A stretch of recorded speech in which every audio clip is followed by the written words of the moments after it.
Donc l'objectif du tutoriel d'aujourd'hui, c'est de retravailler un petit peu les opérations sur les fractions parce que il est clairement établi que cela pose de nombreux problèmes.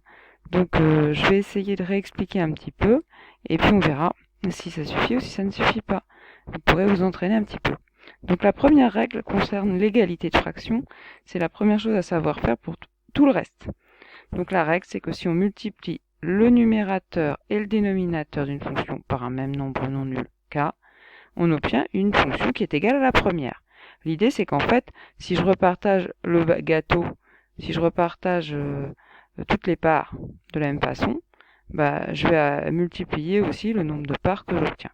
Donc, par exemple, on peut se demander soit de simplifier, soit de compliquer des fractions suivant l'objectif.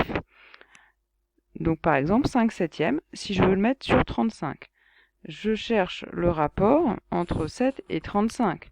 7, si on connaît ces tables de multiplication, que je vous incite à réviser si vous ne l'avez pas encore fait, si on connaît ces tables de multiplication, on sait que 7 fois 5, ça fait 35. Donc ici, je sais qu'il faut faire fois 5. Donc si je veux que ça reste égal, il faudra que je fasse la même chose ici. Donc ce qu'on utilise, c'est que 5 sur 7 est égal à 5 sur 7 fois, eh bien, c'est comme si en haut on multipliait par 5 et en bas aussi pour que ça reste égal. C'est le fameux k. Et donc ce qu'on obtient au final, c'est que 5 septièmes, c'est comme 25 35e.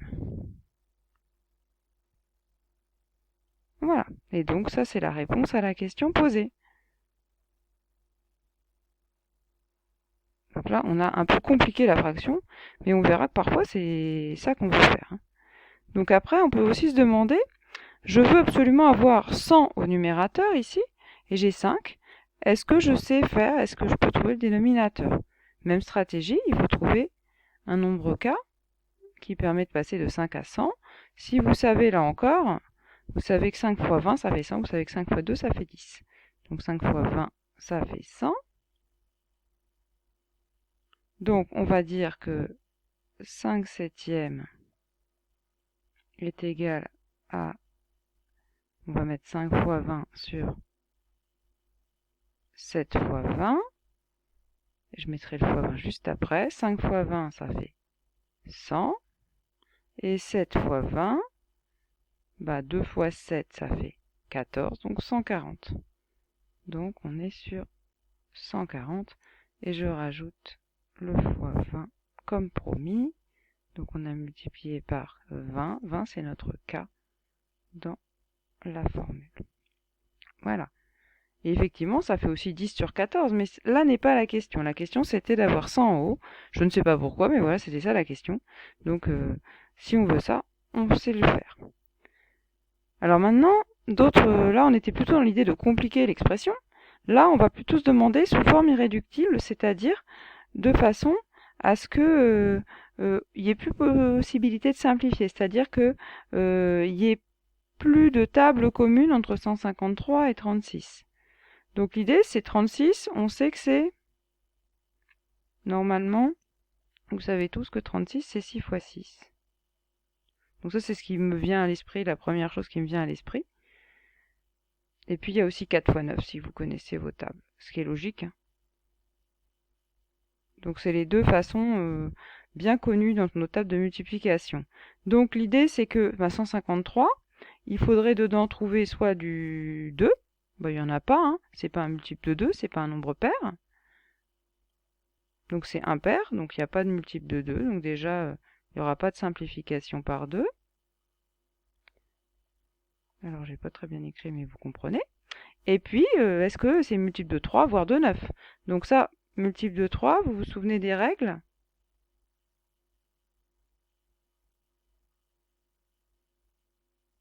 Multiple de 3, la règle c'est, on ajoute les chiffres, 5 et 1, 6. 6 et 3, 9. Donc ça doit être divisible par 9. 1 plus 5 plus 3 égale 9. Donc a priori, c'est carrément divisible. Donc je sais pas trop, 153 a priori. Donc on va essayer de le bricoler. Donc comment est-ce qu'on bricole? Alors on bricole souvent en décomposant le nombre, de façon intelligente. Alors moi, en fait, comme je connais bien mes tables, je sais que 15, je sais ce que c'est. Donc 15, je sais que c'est 3 fois 5. Bah oui, vous aussi. Donc 150,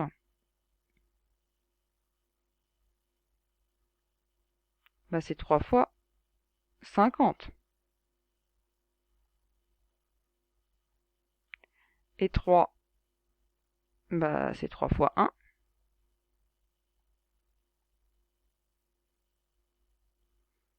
Donc 153,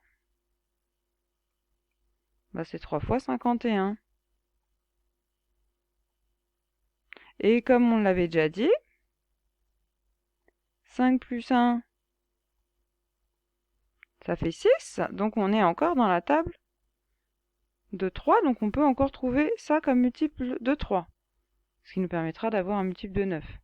Donc 51. Alors multiple de 3, moi je le sais pas. Par contre, je me dis que c'est 30, qui est un multiple de 3, plus 21. Après, on peut faire la division par 3, je vous montre après. Donc ça fait 3 fois 10, plus 3 fois 7. On factorise par 3, comme on a appris à le faire. Et si on n'a pas appris, ben on révisera, parce que c'est dans les petites vidéos. Ça fait 3 fois 17. Et donc, bilan de tout ça. 153, c'est 3 fois 51, qui lui-même est 3 fois 17. Donc ça fait ceci. Donc maintenant, on va pouvoir simplifier. 153 sur 36, ça fait, 3 fois 3, ça fait 9, ça tombe bien, on avait déjà un 9. 9 fois 17 sur 9 fois 4. Et bien le 9 joue le rôle de notre K dans le cours. 9 fois, c'est bien un fois ici, hein, et 9 fois. Et donc, en simplifiant par 9, ça fait bien 17 sur 4. Remarquez que c'est donc un nombre décimal puisque on divise par 4. Alors après, si on veut le trouver avec sous forme décimale, il faut encore travailler. Et par exemple, le 4, le mettre sur 10, ça va être dur, ou sur 100, en utilisant 4 fois 50, ça fait 200, et 4 fois 25, ça fait 100. Donc voilà. Donc on va ensuite passer à la suite, mais auparavant, je vais vous montrer comment on peut faire le 153, sinon en posant la division, parce qu'il y en a peut-être qui préfèrent poser la division. 153, je fais ma petite potence, divisé par 3. 3 fois quoi fait 15? 3 fois 5. Donc on essaie en 15, combien de fois 3? 15. 5 fois 3, 15, il reste 0. On abaisse le 3. 5 fois quoi? Non, 3 fois quoi fait 3? Une fois. Et on enlève 3 et il reste 0. Donc on a trouvé que 153, c'est 3 fois 51. Donc l'autre méthode, c'était plutôt une méthode, j'ai envie de dire mentale. En général, ça s'écrit pas, tout ça, ça se fait dans la tête. Alors qu'ici, on l'a fait autrement. Alors là, j'ai divisé par 3, j'aurais dû diviser par 9, parce que j'ai pas été très intelligente de faire par 3. Je vais gommer tout ça. Donc pour gommer, on va simplement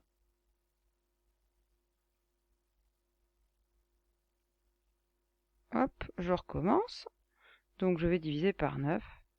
153 divisé par 9. 9. Alors du coup, en 15, combien de fois 9? Pas beaucoup, je crois qu'une seule fois. Hein. Une seule fois. Donc je vais l'écrire parce que je trouve que c'est moins simple. Si je fais 15 moins 9, qu'est-ce qu'il me reste? Il me reste 6. Et j'abaisse le 3. Ah, 9.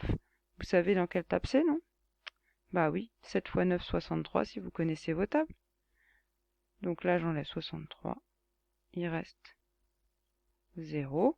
Et on a bien trouvé que 153, c'est 9 fois 17. Ce qu'on avait tout à l'heure. Voilà. Donc on passe à la suite. À la suite, c'est comment écrire un nombre non fractionnaire sous forme fractionnaire. Là encore, ça va utiliser des techniques à connaître et après on pourra reprendre des opérations. Donc écrire un nombre non fractionnaire sous forme fractionnaire, le truc qui sert souvent, c'est que lorsqu'on a 1 par exemple, on veut le mettre sous forme d'une fraction. Et bien il faut savoir que 1 c'est 2 sur 2, c'est 3,1 sur 3,1, c'est pi sur pi. Pourquoi? Parce que 1 c'est tout. Donc j'ai coupé en 2 et j'ai pris 2 parts. Et après ça se prolonge comme ça. Et de la même façon, si j'ai un nombre A, un nombre A, j'écris que c'est A fois 2 sur 2, que c'est A fois 3,1 sur 3,1, c'est A fois pi sur pi. Et après, du coup, le A, par règle de multiplication, il va passer tout en haut. Donc on va voir ça sur des exemples. Donc ma première question, c'est 3,7, je voudrais l'écrire sur 5. Donc 3,7, je suis bien embêté. Je vais dire que 3,7, c'est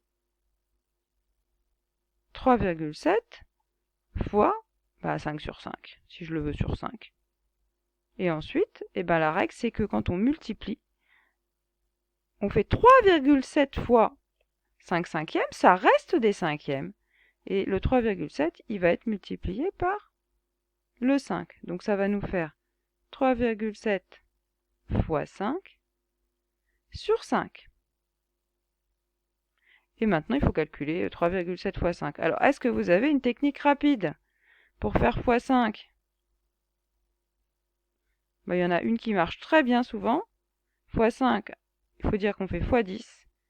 Et ensuite, on divise par 2. Et oui, parce que 5 fois 2, ça fait 10. Donc 3,7 fois 10, ça fait 37, la moitié de 37. 37, la moitié, vous savez pas, flûte alors. Vous posez la multiplication alors. Alors pour ceux qui tiennent à poser la multiplication, vous faites 37 fois 5 et vous mettrez la virgule après. 5 fois 7, ça fait combien? Oui, heureusement vous avez revu vos tables. 5 fois 7, ça fait 35. 5 fois 3, ça fait 15. Ça fait donc 18. 185. Si vous aviez su faire la moitié de 37, 18,5, ça nous convient tout à fait. Le double de 18, c'est 36. Le double de 19, c'est 38. C'est logique. Donc là, une fois qu'on a 185, on dit il y a un seul chiffre après la virgule, donc ça fait 18,5. Cinquième. Donc voilà pour la consigne de mettre sous forme d'une fraction. Ensuite, j'en ai un autre du même genre. Donc là, c'est pareil, on va faire 2,35. Ça fait 2,35 fois 6 sur 6, donc 2,35 fois 6 sur 6. Et alors pour sur 6, il n'y a pas beaucoup de technique. Donc là, je vais faire 235 fois 6. Là encore, on travaille toujours les multiplications des décimaux. 6 fois 5, ça fait 30. Oui, merci. 3 fois 5, 15. 3 fois 6, 18. Avec la retenue, 21. 2 fois 6, 12. Avec la retenue, 14. Donc 1410, c'est le résultat de 235 fois 6. Il y a deux chiffres après la virgule, si vous regardez bien. Donc deux chiffres après la virgule. Moi, je mets CAV à chaque fois pour vous. Donc ça veut dire qu'ici, je dois mettre deux chiffres après la virgule, ce qui va me donner 14,10 ou 14,1, ça suffit largement. Et voilà la réponse à la question. On n'a pas dit que c'était joli.